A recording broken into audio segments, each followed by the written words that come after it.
Hello, my fellow warriors. What is up? So, today we are going to be actually talking about one of my favorite game series. Well, it's, and that's going to be Five Nights at Freddy's. I'm actually a big FNAF fan, and, FNAF is actually the reason why I got into Gary's mod, funny enough. So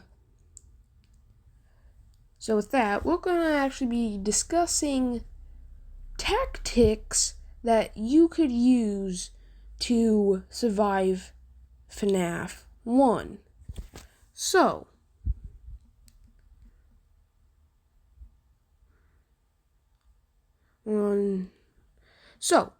what I'm going to do is pull up these images. So, first of all, The Office. We all know it. It's the most iconic office in the entire series. Now, there are, I think, canonically lockers behind you. But if I remember right, those are like the really, really skinny lockers. So I don't think that you could fit in them. Now, first of all, hiding underneath the desk. This really depends on who you are. So if you can squeeze into it, it's gotta be pretty good.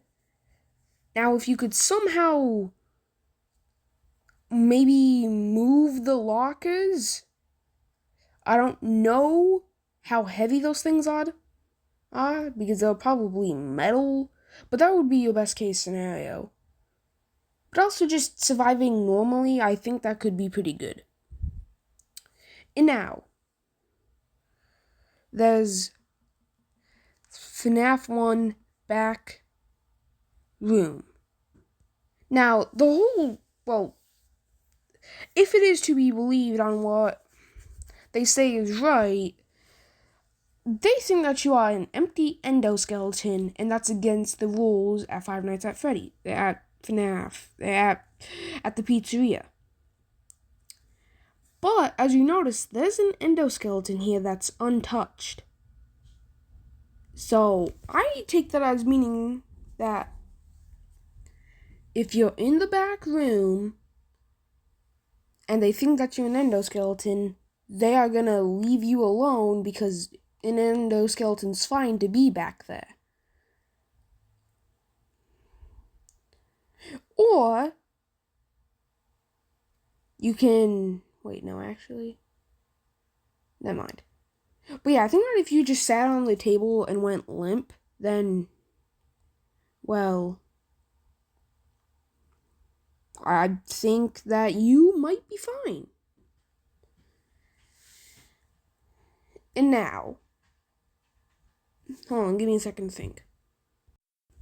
I got an idea. So, what if this depends. They are never shown to go, if there's a entranceway that's not just directly a door outside. Because I'm assuming that you can't just leave in the middle of your shift. You would get fired. So, with that, if there's an entranceway that's not just directly leaving, I would hide there. Also, tables. If you can hide under those, well, the animatronics, they'll kinda, I can't imagine that they've got the best of time trying to bend down super, super low. Even in the FNAF movie, they kinda, could only bend down so far. And, I don't think that the FNAF 1 cupcakes, the murderous freak that he was in the FNAF movie. Honestly, love the movie, though. So, I think that that's a slept-on strategy. Also, you could just get there and barricade the door with that table. Or something. So, yeah. So yeah, I think that's what I would do. I would beeline it for the parts and service or backstage and just slump down like that endoskeleton on the table. And depends if those masks are hollow, I would probably put one of them on if they are. And I mean, we got fired for tampering with the animatronics, so I'm assuming that means that we brought tools. So if we did bring tools, I would just take out some of the pieces and put them back on. Of course, if you know how to do that, I think that could be a really good way to survive. So that's how I would survive FNAF 1. Comment if you want me to survive FNAF 2, which I think probably has less options to work with.